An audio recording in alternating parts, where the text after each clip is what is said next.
اب میں آپ کو توجہ دلانا چاہتا ہوں، ایک تو گوتم بدھ کا فلسفہ، اس کے فلسفے کا مین تھیم یہ ہے سروم دکھم، آل از پین، آل از سفرنگ.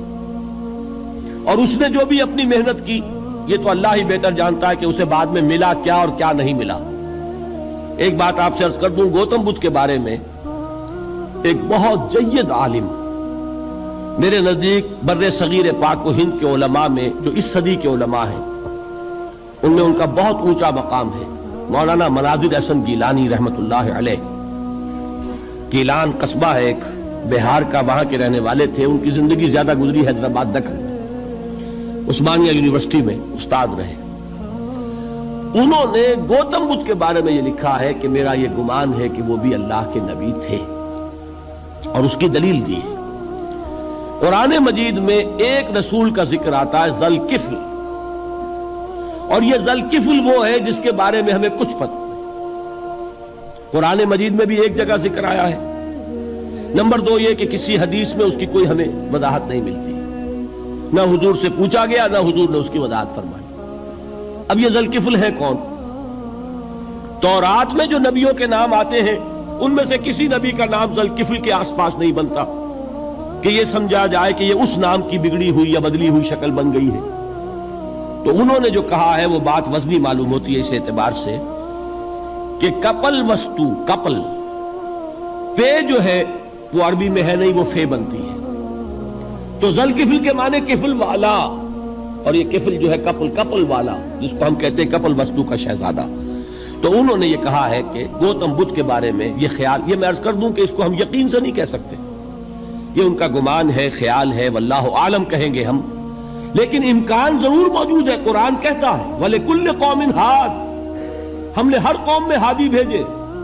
وَإِن مِّن قَرْيَةٍ إِلَّا خَلَا فِيهَا نَذِيرٌ، کوئی بستی ایسی نہیں دنیا میں جس میں کوئی نہ کوئی خبردار کرنے والا نہ آیا ہو.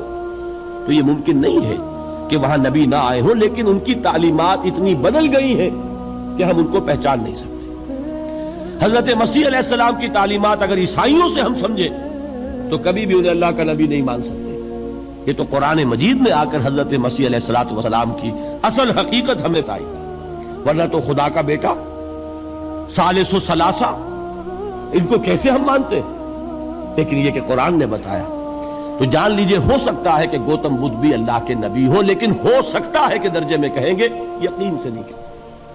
بہرحال گوتم بدھ نے اس دکھ، رنج، صدمہ، غم جو انسان کا مقدر ہے اس کا مشاہدہ کیا، اور پھر تپسیائیں کی، علم حاصل کیا، رشیوں منوں کے پاس گیا. اس نے کوشش کی کہ معلوم ہو سیلویشن کا راستہ کون سا ہے، اس دکھ سے نجات پانے کی کوئی سبیل بھی ہے کہ نہیں، اس غم سے، اس نجات سے، اس اندوہ سے انسان کسی طریقے سے چھوٹ سکتا ہے یا نہیں. اسی کو سیلویشن کہتے ہیں انگریزی میں، اسی کو ہندی میں نروان کہتے ہیں، اسی کو عربی میں نجات کہتے ہیں. ان النجات معلقۃ بمجموع هذه الاشیاء. میں نے امام راضی رحمت اللہ علیہ کے الفاظ میں آپ کو لفظ بتایا، نجات کی راہ. اچھا، جدید فلسفوں میں جن حضرات کو دلچسپی کی بات ہے انہی کے بارے میں یہ عرض کر رہا ہوں. جدید فلسفوں میں بھی ایک فلسفہ ہے وجودیت، ایگزسٹانشلزم. آپ نے نام سنا ہوگا سارترے، یہ فرینچ فلسفر، اور اس وقت دنیا میں جو نوجوان نسل ہے وہ بہت زیادہ متاثر ہوئی ہے سارترے کے فلسفے سے. کرکیگارڈ پرانے دور میں اور سارترے اس دور میں، ان کے فلسفے کا نام ہے وجودیت، ایگزسٹانشلزم. اس کا مرکزی خیال بھی یہی ہے، انسان کے لیے دکھ ہی دکھ ہے، صدمہ ہی صدمہ ہے، رنج ہی رنج ہے. صرف یہ ہے کہ کچھ حساس لوگ ہوتے ہیں وہ صدمے کو زیادہ محسوس کرتے ہیں، کچھ ذرا ان کی حس جو ہے وہ کچھ ڈل ہو جاتی ہے، کند ہو جاتی ہے. وہ جو غالب کا شعر میں نے آپ کو سنایا کہ مشکلیں اتنی پڑی مجھ پر کہ آسان ہو گئی، ورنہ یہ ہے کہ انسان سوچے تو دکھ ہے.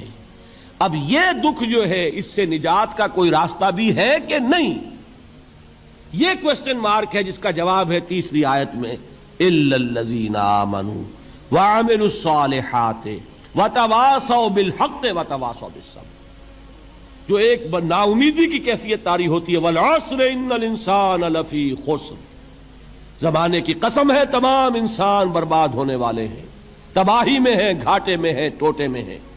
اس سے جو ایک مایوس کن صورتحال سامنے آتی ہے، اس مایوسی سے نجات دلانے والی آیت ہے تیسری آیت۔ ایک راستہ ہے، یہ امید کی کرن ہے، تباہی سے بچ سکتے ہو، ابدی بربادی وہ بربادی۔ یہاں تو یہ ہے کہ ہم نے مشقتیں اٹھا لیں، فاقے جھیل لیے، تکلیفیں برداشت کر لیں، صدمے برداشت کر لیے، لیکن موت آئی، اس کا خاتمہ ہو گیا۔ لیکن اس کے بعد اگر خدا نہ خواستہ جہنم میں جھونک دیے گئے، وہ ابد الآباد تک کی، وہ ہمیشہ کی جلن۔ قرآن کہتا ہے کہ اگر ایک کھال جل جائے گی، جھلس جائے گی، اللہ اور کھال دے دے گا۔ دیکھیے یہ بھی جدید دور میں آپ کو معلوم ہوگا، بورس بکائی نے جو کتاب لکھی ہے، دی فرینچ سرجن، اس نے ثابت کیا ہے کہ قرآن مجید نے جتنے نیچرل فینومینا کا حوالہ دیا ہے وہ بالکل سائنس کے مطابق ہے۔ آج ہمیں یہ معلوم ہے کہ حس جو ہے وہ صرف کھال میں ہوتی ہے، کھال حساس ہوتی ہے، کھال اتر جائے نیچے جو ہے گوشت جلے گا، آپ کو تکلیف نہیں ہوگی۔ معلوم قرآن نے کہا ہے کہ جب کھالیں ان کی جھلس جائیں گی، ہم نئی کھال دے دیں گے تاکہ وہ سوزش جو ہے، وہ جلن کا احساس برقرار رہے، وہ ختم ہونے نہ پائے۔ حالانکہ اس کی ضرورت نہیں ہے، اگر اندر کا گوشت بھی حس والا ہوتا تو پھر کھال دوبارہ عطا کرنے کی ضرورت نہیں ہے، گوشت جلے گا، اس سے بھی جلن کا اور سوزش کا احساس ہو جائے گا۔ لیکن قرآن کہتا ہے کہ نہیں، کلما نضجت جلودہم بدلنا لہم جلودا غیرہا، جب ان کی کھالیں جھلس جائیں گی، جل جائیں گی، ہم ان کی کھالیں بدل دیں گے تاکہ وہ سوزش برقرار رہے۔ ثم لا يموت فيها ولا يحيا، پھر نہ وہ اس میں جی سکے گا نہ مر سکے گا، نہ زندوں میں ہوگا نہ مردوں میں ہوگا۔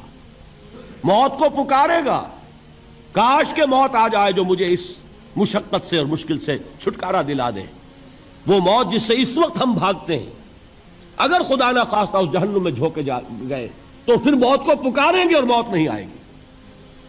اس عذاب سے، اس ابدی ناکامی سے، اس خسران سے، اس ابدی ہلاکت سے بچنے کا کوئی راستہ ہے؟ وہ جو میدان حشر میں پکاریں گے لوگ، این المفر، کوئی جائے فرار ہے، کوئی جائے پناہ ہے؟ وہ جائے فرار، وہ جائے پناہ اس دنیا میں اللہ نے ہمیں عطا فرمائی، اسی کا نام صراط مستقیم ہے۔ الا الذین آمنوا وعملوا الصالحات وتواصوا بالحق وتواصوا بالصبر۔ ایک راستہ ہے، اس کے یہ چار نشان ہائے راہ ہے، سنگ ہائے میل ہے۔ پہلا ایمان، دوسرا عمل صالح، تیسرا تواصی بالحق، چوتھا تواصی بالصبر۔ اس صراط مستقیم پر بچو گے، نروان حاصل ہو جائے گا، نجات حاصل ہو جائے گی، کامیابی سے ہمکنار ہو جاؤ گے، اس ابدی خسران سے نجات پا جاؤ گے